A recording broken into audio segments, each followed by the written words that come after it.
Bom dia a todas e a todos.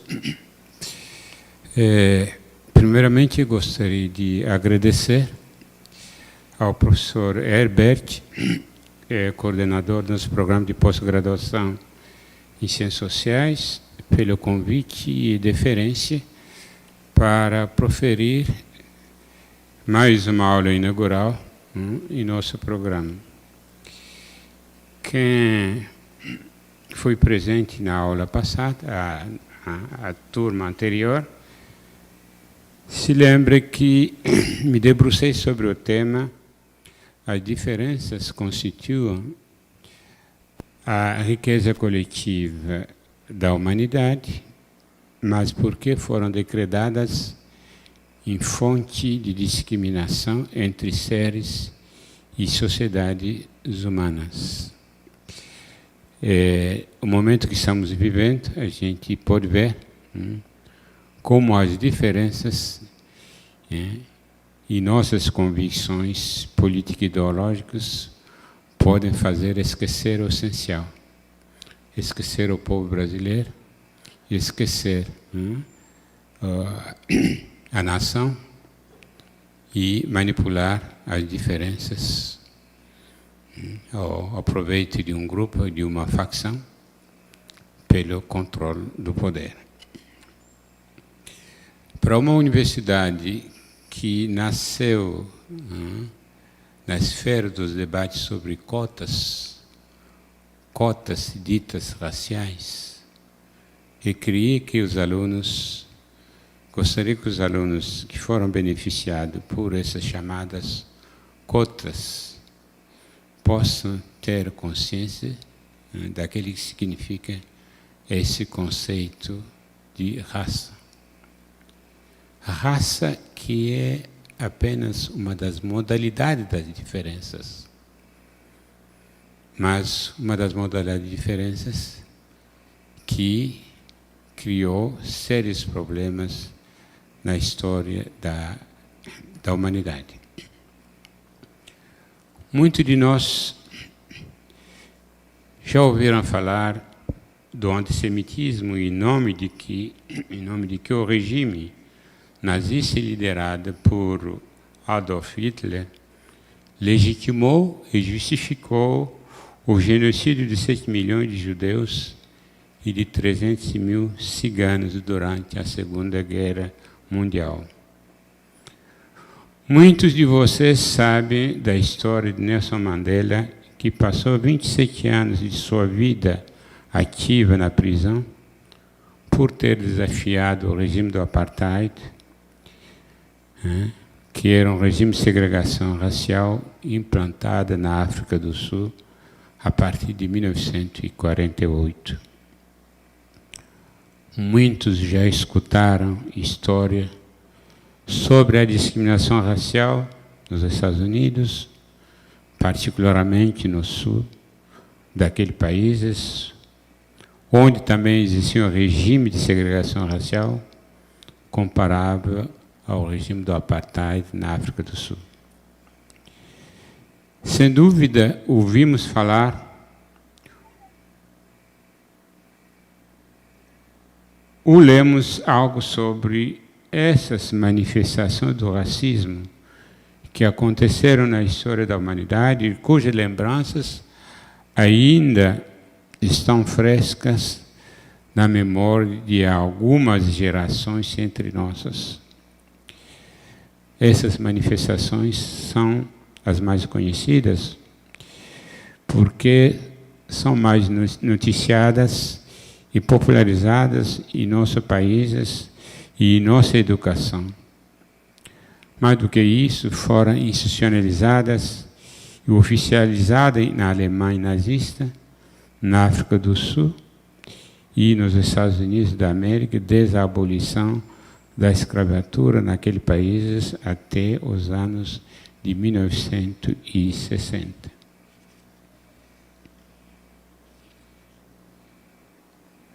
Mas temos ainda bastante dificuldade para entender e decodificar as manifestações do racismo na sociedade brasileira, por causa de suas peculiaridades que o diferencia das outras formas de manifestações de racismo acima referidas. Creio que todos também já ouviram falar do racismo emergente, tão bem noticiado pelas mídias escritas e eletrônicas, notadamente a respeito da discriminação racial contra os imigrantes africanos e árabes nos países europeus. Até as manifestações esportivas mais populares, como o futebol, não ficaram isentas de preconceitos dos próprios jogadores e do públicos torcedores. Há alguns anos surgiu na Europa um movimento de jovens de origem operária chamado skinheads, ligado ao movimento neonazista. E esse movimento proclama seu ódio, notadamente, contra judeus, negros e homossexuais. Eles perguntaram por que as sociedades humanas, no meio de tantos progressos científicos e tecnológicos realizados, que levaram até o ser humano na Lua, não conseguem aperfeiçoar sua própria humanidade. No início era o outro, bem diferente da gente. Bem, as diferenças percebidas entre nós e os outros constituem o ponto de partida para a formação de diversos tipos de preconceitos, de práticas discriminatórias e de construção das ideologias delas decorrentes. Com efeito, no seio das sociedades humanas, encontramos vários tipos de diferenças de classes sociais, de religião, etnia, cultura, língua, sexo, gênero, idade, gerações, nacionalidade, território, etc. Cada uma dessas diferenças engendra preconceito, discriminação, até formação de ideologia decorrente. Vamos ilustrar com exemplo a partir das diferenças enumeradas. Eu repito, no seio de um mesmo povo convivem classes sociais diferentes. Entendo por classes sociais um conjunto de indivíduos, homens e mulheres, que desempenham praticamente o mesmo papel no circuito de produção econômica no modelo capitalista que é o nosso.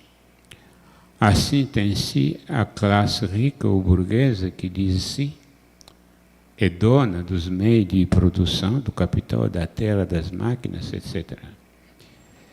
É praticamente ela que comanda a classe média e a classe pobre, que, como os próprios nomes indicam, tem papéis diferenciados no circuito produtivo.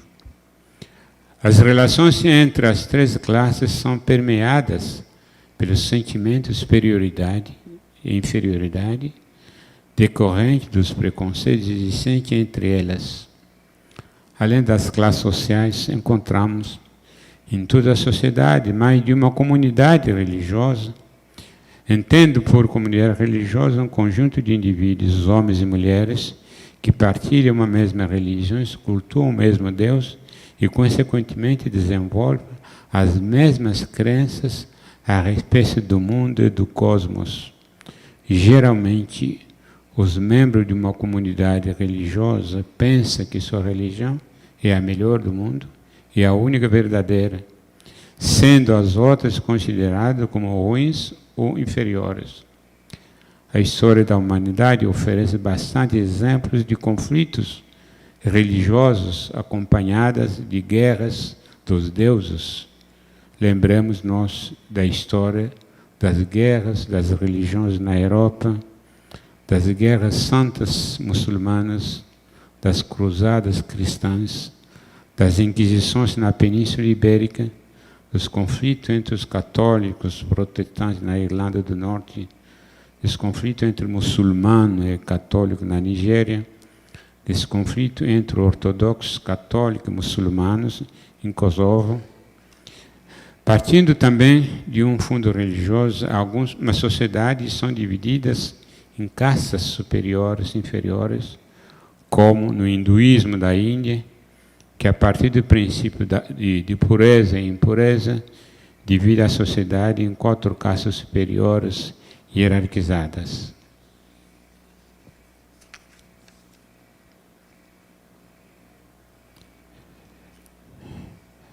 Na concepção hinduísta, os indivíduos vêm ao mundo com certas aptidões hereditárias que os tornam capazes de cumprir os deveres de sua casta.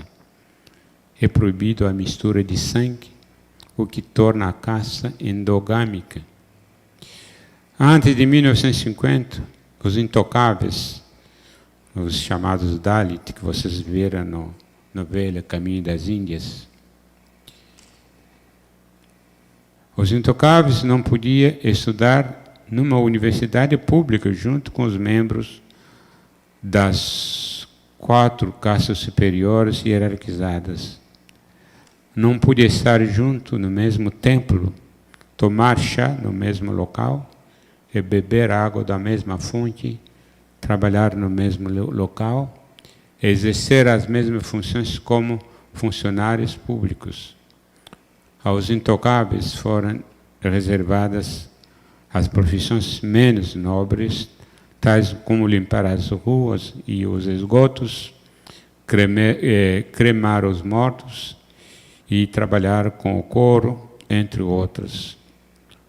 Assim, as castas são grupos hereditários endógamos, cujos membros são unidos pelos traços de sangue e econômicos.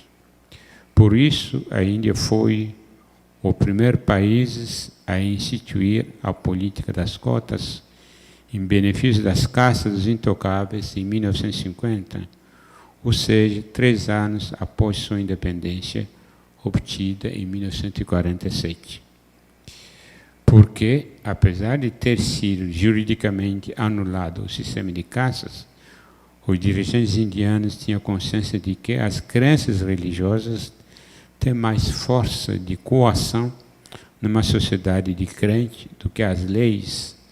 Daí a necessidade e a urgência de implementar políticas públicas de ação afirmativas, em vez de se limitar aos espíritos da lei, das leis repressivas, sabendo que, embora necessárias, não surtiriam as mudanças esperadas. Nas sociedades africanas tradicionais e nas sociedades indígenas do Brasil, e como de outros países das Américas e da Ásia, convivem diversos grupos étnicos ou etnias. Uma etnia é um conjunto de indivíduos que possuem em comum um ancestral, um território geográfico, uma língua, uma história, uma religião e uma cultura.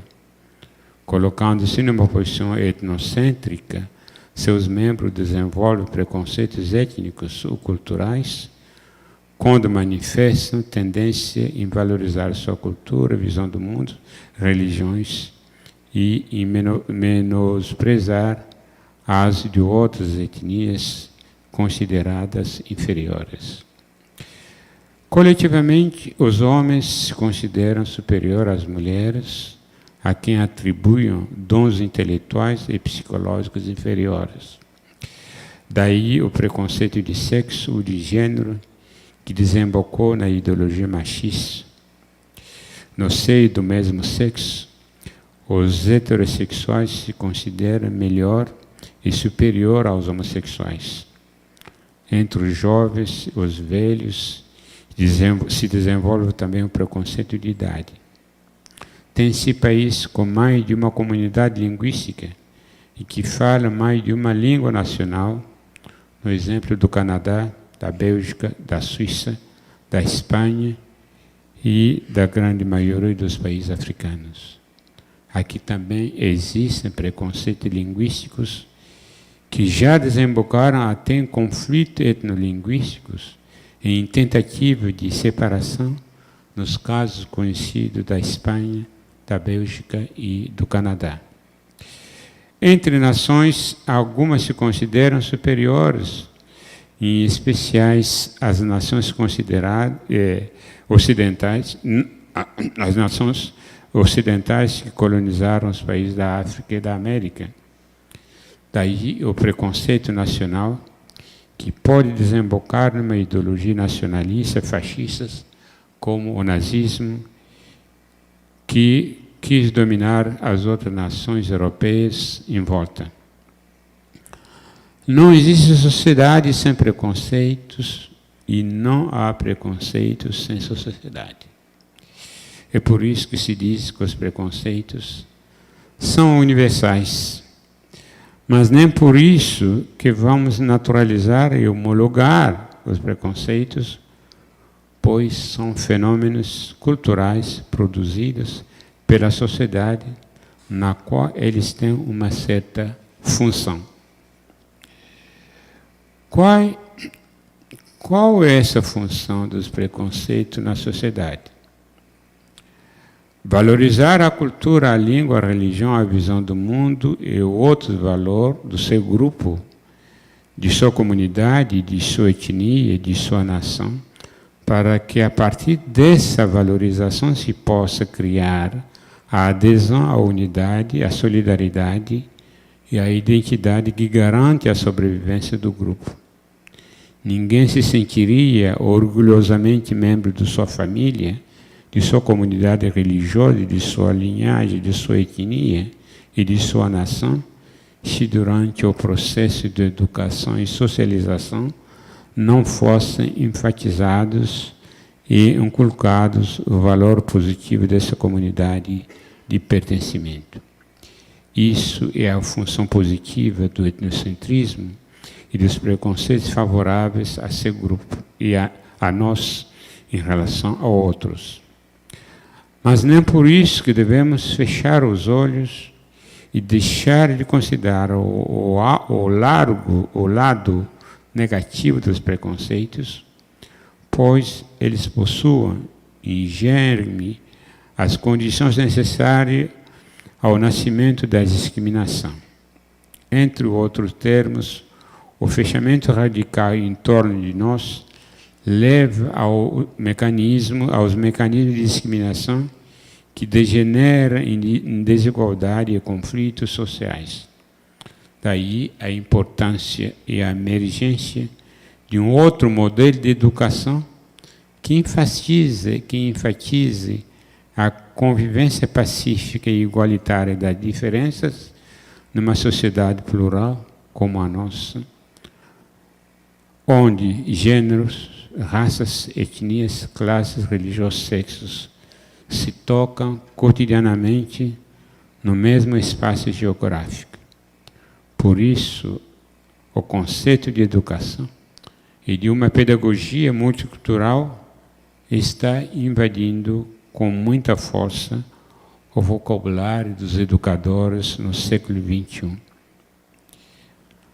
Até agora, insisti sobre várias formas de preconceitos e de discriminação, sem quase tocar na questão central dessa aula, ou seja, a construção da nação na história da ciência e seus usos políticos e ideológicos na recente história da humanidade. Minha preocupação nessa omissão voluntária é mostrar para vocês que a discriminação racial não é a única discriminação nas sociedades humanas, mas também não é a menos importante, nem a única a fazer vítima em nossas sociedades. Se ela é diferente das outras, porque é baseada na cor da pele, elas têm um ponto comum fundamental com as demais, Esse ponto como fundamental é a diferença. Por isso, escutamos hoje expressões tais como racismo contra a mulher, contra homossexuais, contra o pobre, etc. São formas de discriminação que, por analogia ou por metaforização, se aproxima da discriminação racial. É como se um grupo de mulheres, de homossexuais, tivesse algo no seu corpo, no seu sangue, no seu aparelho genético, que explicaria seu comportamento e, consequentemente, sua exclusão de algumas atividades e funções na sociedade. Por isso, as mulheres, como os negros, pertencem às categorias sociais mais biologizadas, com proposta clara de afastá-las das posições sociais de poder e de comando reservadas aos homens e homens brancos nas sociedades machistas e racistas.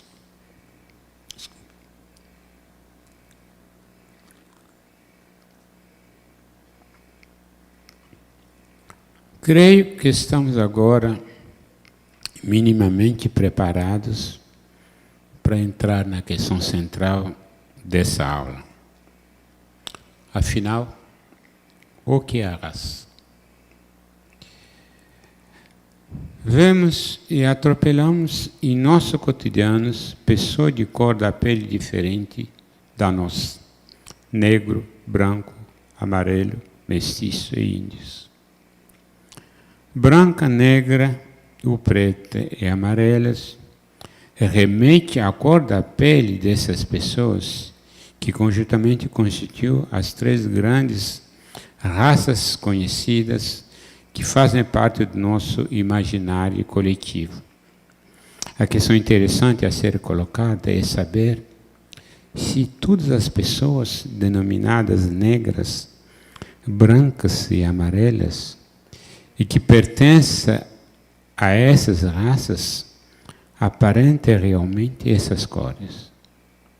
Como explicar que algumas pessoas aparentemente brancas nos Estados Unidos, ou mestiças, se consideram ou são consideradas como negras naqueles países, e que se essas pessoas, essas mesmas pessoas, estivessem vivendo no Brasil, elas se considerariam ou seriam consideradas como brancas. Esse exemplo banal mostra que a classificação da diversidade humana com base na cor da pele não é uma coisa séria. Já pensaram em classificar? Já pensaram em classificação dos cavalos em raças pretas, branca, verde e azul? Ou dos cães em raça preta, branca? O que define a cor da pele das pessoas é uma substância chamada melanina, que todos temos, mas com concentração diferentes. As pessoas com mais concentração da melanina têm pele, cabelo, olhos mais escuros que as pessoas que têm menos concentração dessas substâncias, que têm pele, cabelo e olhos mais claros. Essas características são hereditárias e teriam resultados, de acordo com os especialistas, de um longo processo de adaptação ao meio ambiente. Como começou então essa história de chamar raças conjunto de indivíduos que têm em comum a mesma cor da pele? No século XV, quando os navegadores europeus descobriram povo fisicamente diferente deles, isto é, os ameríndios, os africanos, os nativos da Oceânia, entre outros, colocou-se a questão de saber se esses recém-descobertos eram bestas, os seres humanos, como os europeus. para que pudessem ser integrados na categoria humana, era preciso comprovar que eram, antes de mais nada, também descendentes de Adão, como os europeus. Em outros termos, que eles tinham o mesmo ancestral comum masculino dos europeus, de acordo com o mito bíblico da criação. Lembramos-nos que entre o século XV e XVII, o monopólio do conhecimento, da explicação da origem da humanidade estava nas mãos da Igreja através da teologia. Num debate teológico cujo palco principal se encontrava na Península Ibérica, conseguiu-se demonstrar que os índios e os negros tinham referência na Bíblia e na Escrita Santa, o que comprovava sua descendência adâmica e, consequentemente, sua humanidade. A humanidade dos negros foi comprovada pela figura de Baltazar entre os reis magos, enquanto a dos índios exigia longa pesquisa na Bíblia para encontrar traços das migrações dos descendentes de Noé na América do Sul. Faltava-lhe somente a conversão ao cristianismo para sair de sua natureza pecaminosa, condição sine qua non para aperfeiçoar sua humanidade primitiva. Foi nesse sentido que a escravidão foi abençoada pela Igreja Católica como o melhor caminho para a conversão desses povos ao cristianismo, considerando como sua única e verdadeira salvação. No século XVIII, os filósofos das luzes, chamados iluministas, contestam a explicação religiosa da humanidade dos índios negros e buscam uma explicação científica baseada na razão. Eles rejeitam a visão cíclica baseada no mito bíblico de Adão e Eva e a substituem por uma visão histórica linear. Essa substituição passa pela recuperação do conceito de raça, que já estava em uso nas ciências naturais, notadamente na zoologia e na botânica, em que esse conceito era utilizado para classificar as espécies animais e vegetais em classes ou raças, de acordo com os critérios objetivamente estabelecidos, que nada tinha a ver com as cores das plantas e dos animais. Como os cientistas gostam muito de nomear os fenômenos que estudam, eles chamaram os outros recém-descobertos de raças diferentes da raça dos europeus, a partir, comparativamente, da característica mais marcante e mais chocante em seu olhar, que era a cor da pele. Tornou-se uma empresa científica a demonstração da existência das raças através de critérios objetivos. Assim, nos séculos XIX e XX, acrescentaram aos critérios da cor da pele outras características morfológicas, como o formato do crânio e da cabeça, os lábios, nariz, os queixos, e os caracteres genéticos hereditários, como os grupos de sangue e certas doenças hereditárias ditas raciais. Estes, considerados como marcadores genéticos, contribuíram, segundo pensavam, constituíram, segundo pensavam, o divisor de água que consagraria a tarefa científica de classificação das raças humanas. Havia algo errado nessa ginástica intelectual de construção e classificação da variabilidade humana em raças diferentes? Classificar é uma atividade cognitiva que começa já na nossa infância. Todas as crianças do mundo brincam classificando seus brinquedos, objetos, a partir de critérios de semelhança ou diferenças.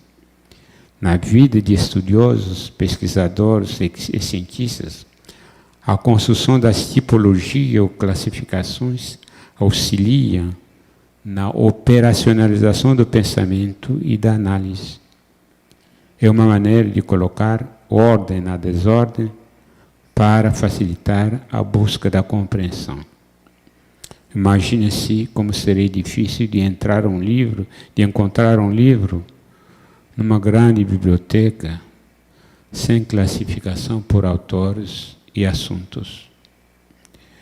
Com essa preocupação em facilitar a busca e a compreensão, o ser humano, desde que começou a observar os fenômenos e outros seres da natureza, tem buscado classificá-los.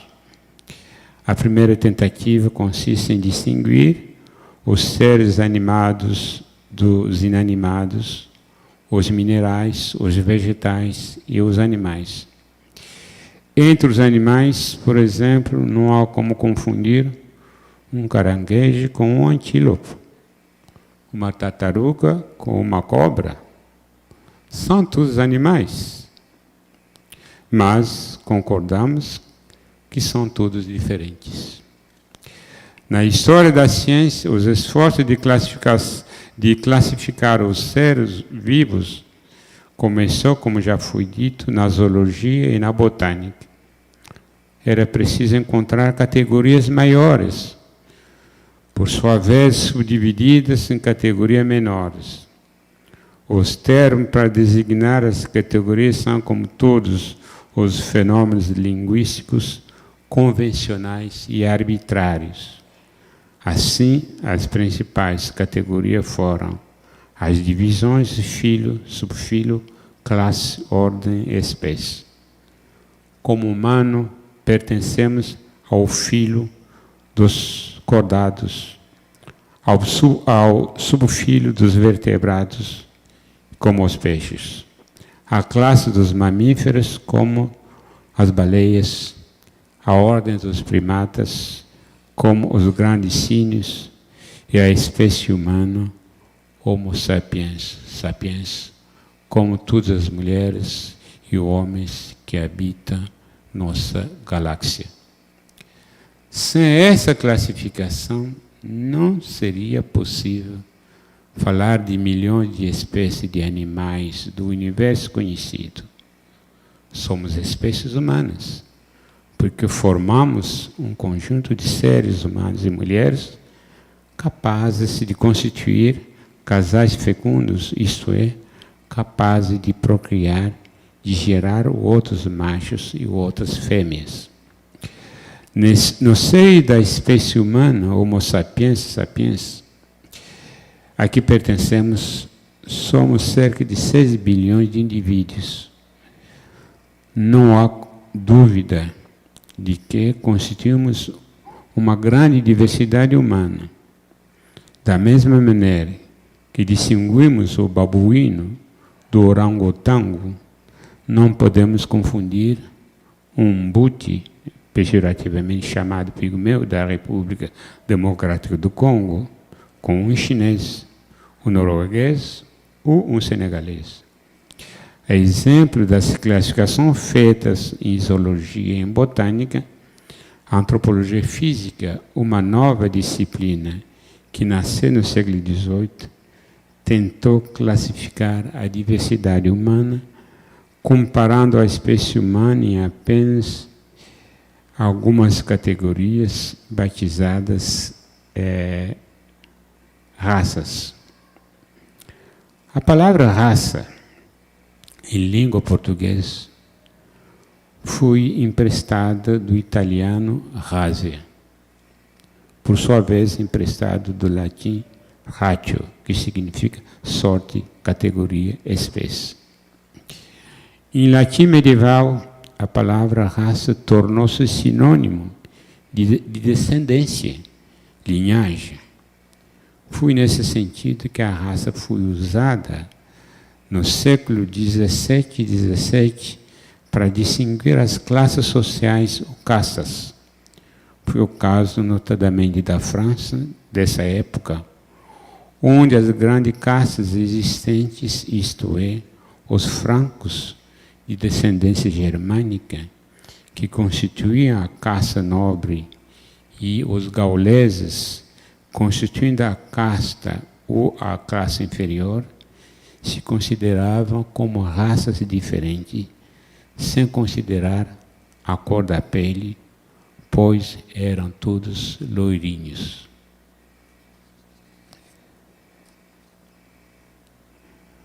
Esperava-se que a classificação em raça das populações que compõem a espécie humana pudesse servir para explicar a variabilidade humana. Infelizmente, além de não alcançar esse objetivo, o conceito de raça desembocou numa classificação absurda que a própria biologia moderna criticou. Como já foi dito, o critério principal da classificação da diversidade humana em raça foi a cor da pele, a partir da qual os classificadores decretaram as três grandes raças que persistem até hoje em nosso imaginário coletivo: a raça negra, branca e amarela. Ora, a cor da pele, como já disse, depende do grau de concentração da melanina, uma substância que todos temos. É um critério relativamente irrisório, pois apenas menos de 1% dos genes constituem o patrimônio genético de um indivíduo são implicados na transmissão da cor da pele. Então, apenas a partir de menos de 1% define-se as raças. Os negros da África do Sul e da Índia e da Nova Guiné não são geneticamente tão próximos para serem classificados na mesma raça por causa da maior concentração da melanina. Também os chamados pejorativamente de pigmeus da África e da Ásia não constituem o mesmo grupo biológico por causa da pequena estatura que eles têm em comum. Além da cor da pele e da estatura, outros critérios foram utilizados pelos cientistas no decorrer do século XIX, com a finalidade de aperfeiçoar a classificação racial da humanidade, entre eles o formato, como já disse, do crânio, do nariz, dos lábios, do queixo. O crânio alongado, dito dolicocéfalos, por exemplo, era tido como característica racial dos brancos nórdicos, enquanto o crânio arredondado, chamado braquicéfalo, era considerado como um traço físico dos negros e amarelos.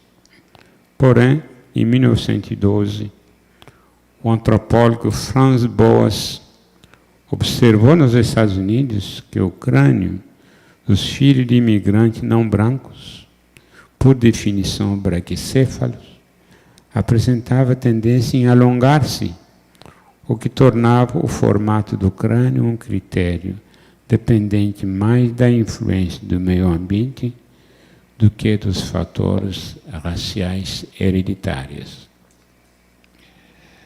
A partir do século XX, graças aos progressos realizados na pesquisa sobre a genética e na sorologia, acrescentaram aos critérios físicos ou morfológicos critérios químicos tais como a frequência de certos grupos sanguíneos e a existência de certas doenças hereditárias com maior incidência em certas populações do que em outras. O cruzamento desses critérios cada vez mais prolíficos entre os estudiosos, sem desconsiderar totalmente os antigos, desembocou em numerosas classificações. Chegaram em centenas e dezenas de raças, sub-raças e sub-sub-raças. A classificação não terminava.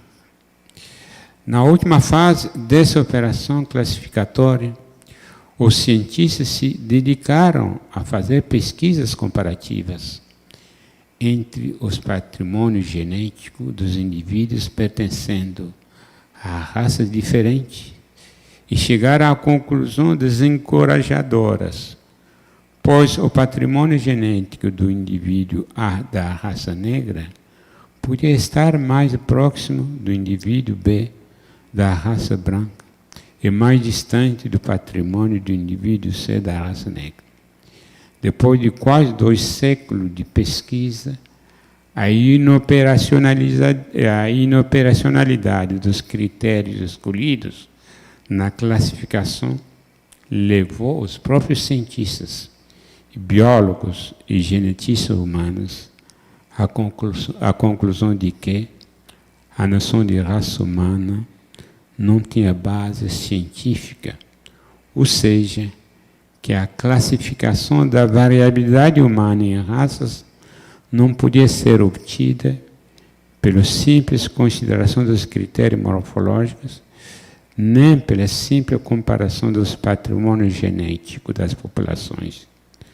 Daí a ideia defendida por esse cientista, entre ele o Nobel de Fisiologia, o francês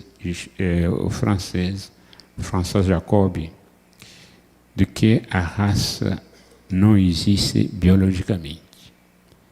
Estamos no fim da primeira metade e início da segunda metade do século XX. A invalidação científica do conceito de raça não significa que todos os indivíduos em todas as populações sejam geneticamente semelhantes. Os patrimônios genéticos são diferentes, mas essas diferenças não são suficientes para classificar em raça, sobretudo em raças puras estanques. Finalmente, o uso político e ideológico da raça. O maior problema causado à humanidade não está no conceito das raças humanas, já abandonado pela própria ciência biológica.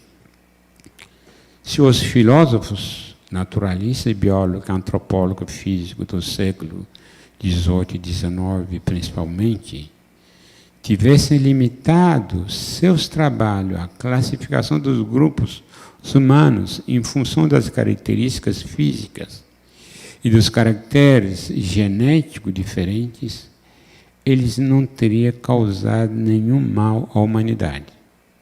Suas classificações teriam sido mantidas ou abandonadas, como sempre acontece na história da produção do conhecimento científico.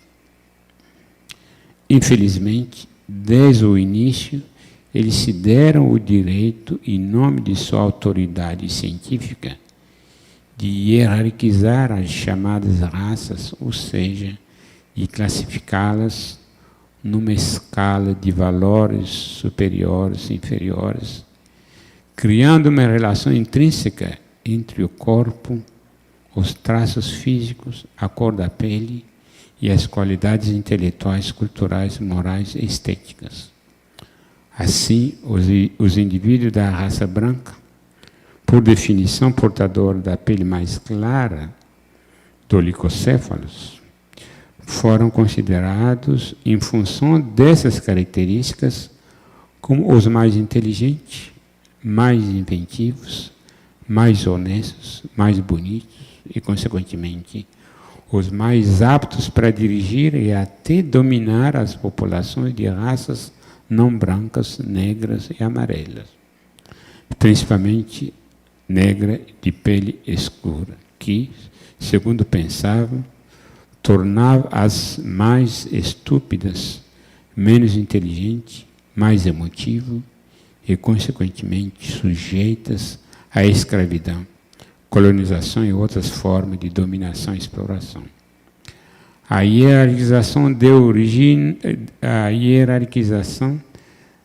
origem ao determinismo biológico, que pavimentou o caminho do racismo científico.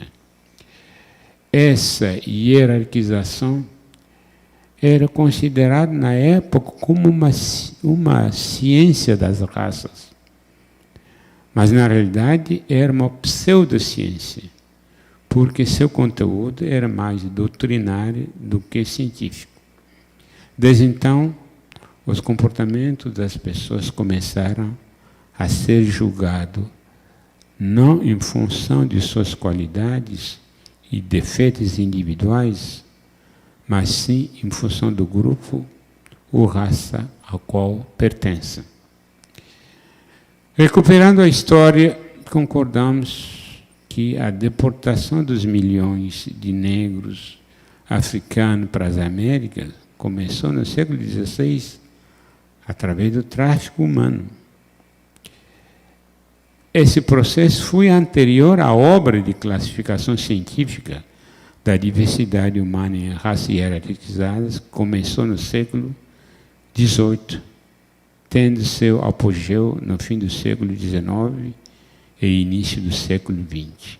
No entanto, não devemos esquecer que, se o tráfico transatlântico começou no século XVI, o mesmo se prolongou até o século XIX em todas as Américas, o que significa que houve tempo suficiente para que a pressuposta superioridade da raça branca e a pressuposta inferioridade da raça negra fossem aproveitadas para justificar e legitimar a manutenção da escravidão contra os argumentos abolicionistas.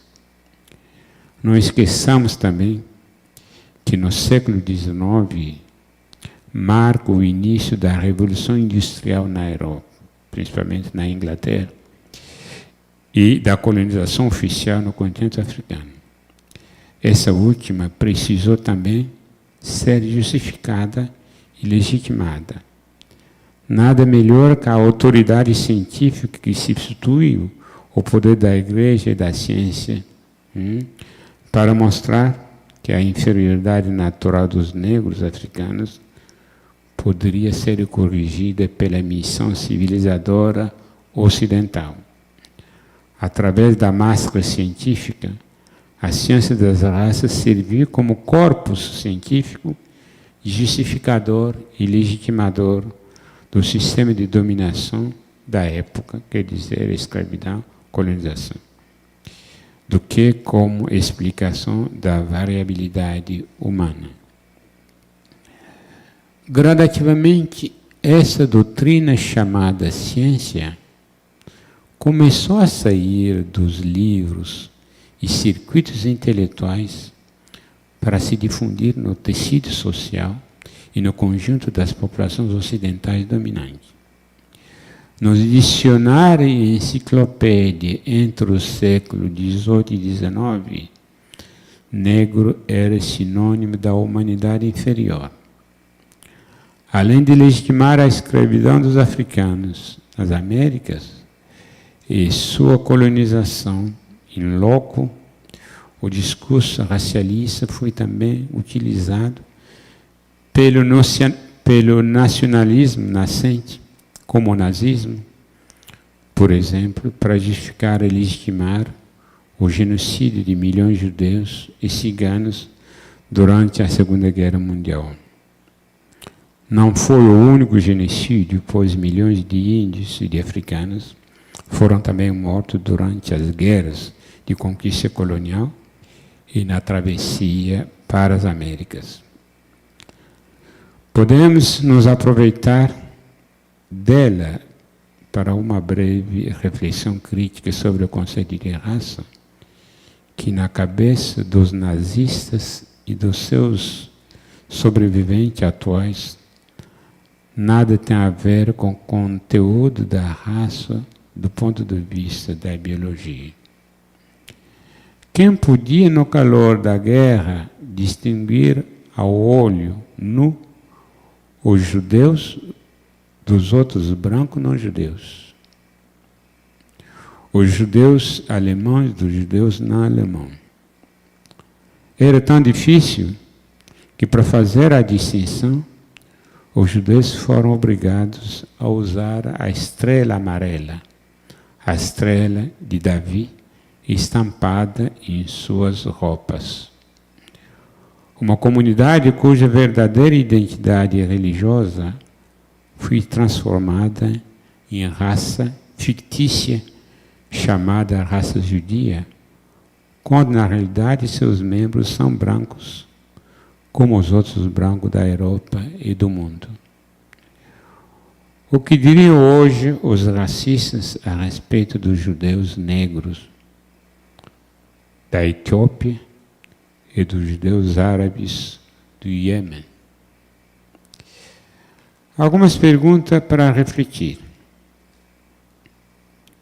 O que é a raça na cabeça de um antissemita? O que é a raça na cabeça de um norte-americano quando se sabe que uma pessoa loira daquele país que tem uma única gota de sangue africano é considerada como negra? O que é a raça na cabeça de uma pessoa brasileira quando o mesmo loiro americano que tem uma única gota de sangue africano é considerado como branco? O que é a raça para uma pessoa mestiça brasileira, descendente de negro e brancas, que se assume como negra ou como branca? O que é a raça para os indianos, considerados como negro na Inglaterra e na África do Sul, durante o regime do apartheid? Através dessas perguntas, podemos perceber que o conceito de raça, tal como é empregado hoje, nada tem de biologia, nada tem de biológico.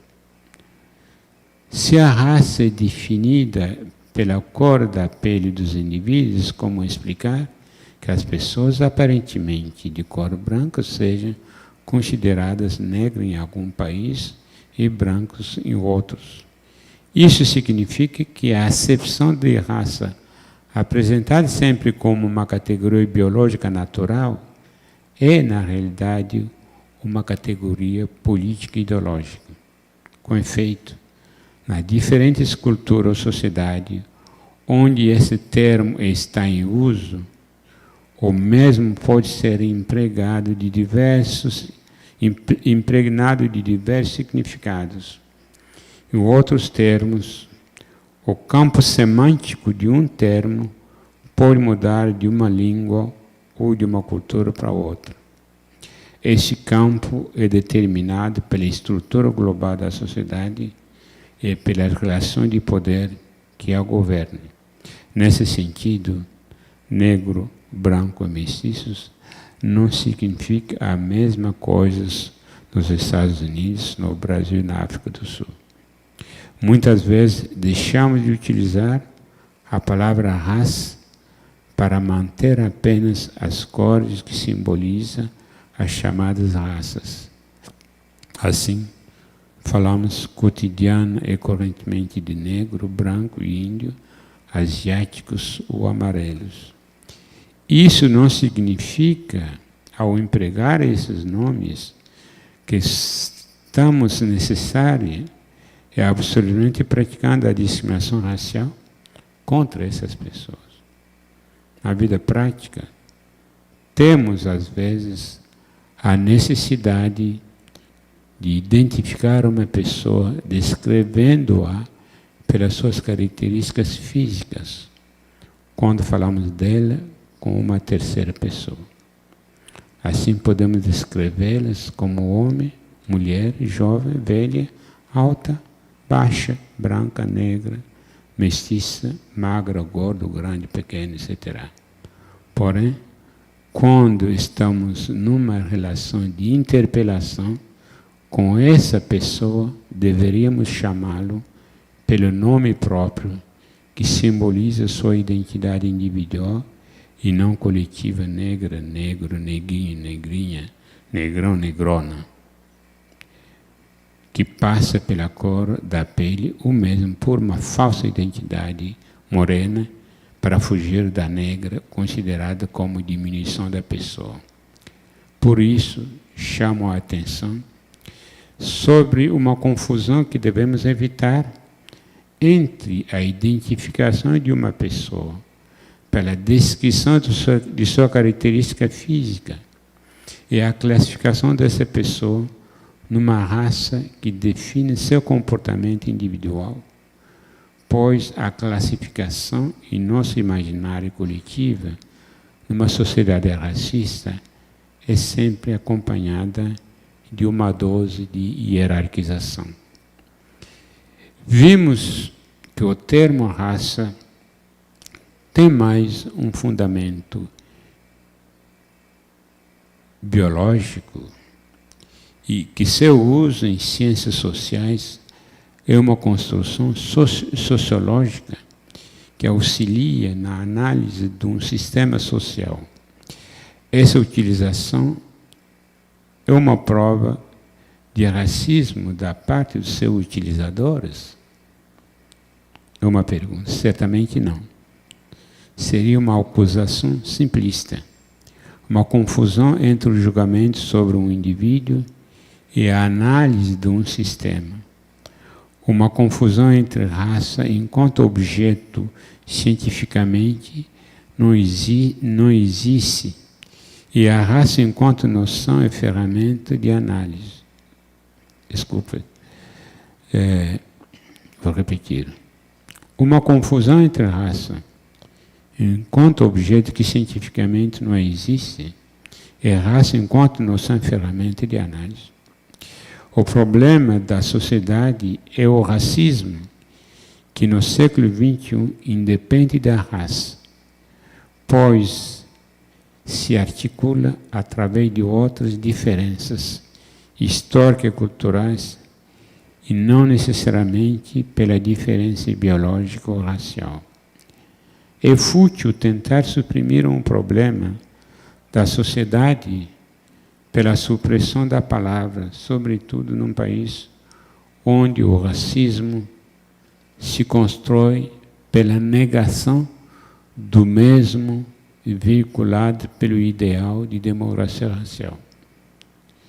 Se a raça não existe cientificamente, por que esse conceito continua a fazer parte do nosso vocabulário e do nosso pensamento? Porque continua a fazer parte da linguagem de certos intelectuais, ativistas negros e políticos. Até o fim do século XIX e início do século XX, o racismo científico foi construído a partir do pressuposto de raças hierarquizadas em superiores e inferiores. Qualquer tentativa explicativa desse fenômeno do racismo passa absoluta e necessariamente pelo emprego da palavra raça e do pensamento racial. Assim, todos os estudiosos que lidam com a ideologia racista, entre eles os envolvidos hoje com o debate nacional sobre cota para negro nas universidades públicas, não conseguem fugir do uso da palavra raça, mesmo aqueles que combatem as cotas. Outros empregam voluntariamente a palavra raça, mesmo conscientes de que seu uso é inadequado biologicamente, no sentido de uma construção sociológica, política e ideológica, pois, embora não exista cientificamente, a raça persiste no imaginário coletivo e na cabeça dos racistas e, consequentemente, continua a fazer vítimas em nossa sociedade. Nesse sentido, a realidade da raça não é mais biológica em si, mas sim histórica, política e social. A palavra continua sendo usada como uma categoria de análise para entender o que aconteceu no passado e o que acontece no presente. O nó central do problema não é a raça em si, mas sim nas representações dessa palavra e a ideologia dela derivada. Se até o fim do século XIX, início do século XX, o racismo dependeu da racionalidade científica da raça, hoje ele independe dessa variabilidade biológica. Ou seja, o racismo no século XXI se constrói com base em outras essencializações, notadamente culturais e históricas, e até aqueles consideradas politicamente corretas, como a etnia, a identidade e a diferença cultural. Alguns estudiosos midiáticos e políticos se preocupam com a ideia da volta ao persistente da raça, como se esta tivesse desaparecido no imaginário coletivo, é como se o inimigo maior da humanidade, o racismo, dependesse ainda do conceito de raça. A convicção de que as cotas ditas raciais poderão trazer de volta as raças pode ser considerado como uma ingenuidade científica ou como uma mentira ideológica. Dizer que a cota racial trará de volta o racismo é uma convicção que poderia ter um outro sentido. Mas poder-se retorquir que se o racismo já existia na sociedade antes das cotas, que estão sendo implementadas justamente para corrigir os efeitos acumulados, passado e presente desse racismo. O outro fala do racismo ao contrário. Mas a questão é saber de onde virá esse racismo ao contrário. Quer dizer, o negro se considera superior aos brancos. Seria isso o racismo ao contrário. Dos negros beneficiados pelas cotas, que passarão a discriminar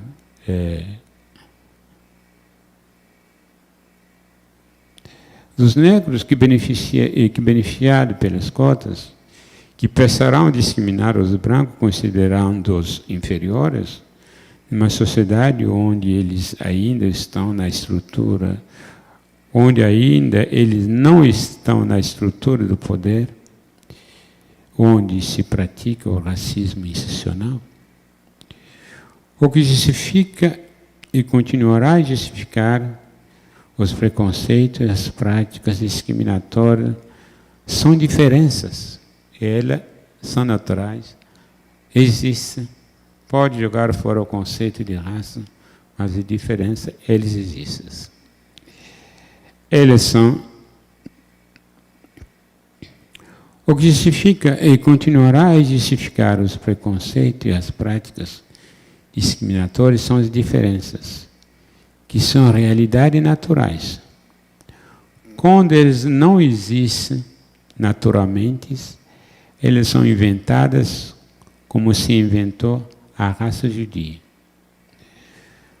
Como escreveu o filósofo Jean-Paul Sartre, se um negro e um judeu se apresentar na porta desse auditório, a hipótese de que ambos são indesejáveis, os judeus poderão entrar sem que alguém o descobrisse.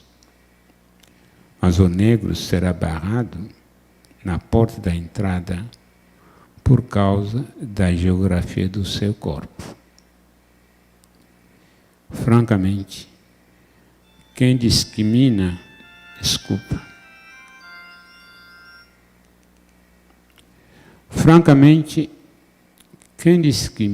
ou pratica o racismo contra os negros não precisa de palavra raça, pois basta a diferença, que é um dado natural.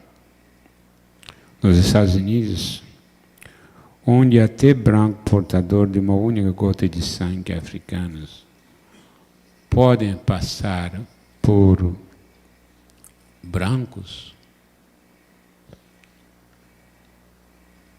basta a informação para serem discriminados. Não podemos continuar a enganar a inteligência das pessoas ao afirmar constantemente que a cota vai trazer a raça, como se a questão fundamental fosse a raça. A questão fundamental existe por causa das diferenças que sempre existem e continuarão a existir, reais ou imaginários. Ou seja, o racismo contemporâneo que estamos vivendo no século XXI não precisa mais da palavra raça, pois se reestrutura com a ajuda dos conceitos de diferença cultural e de diferença identitária, até com os conceitos de etnia manipulado tanto pelos antirracistas como pelos racistas. Acho que eu posso parar por aqui. Obrigado.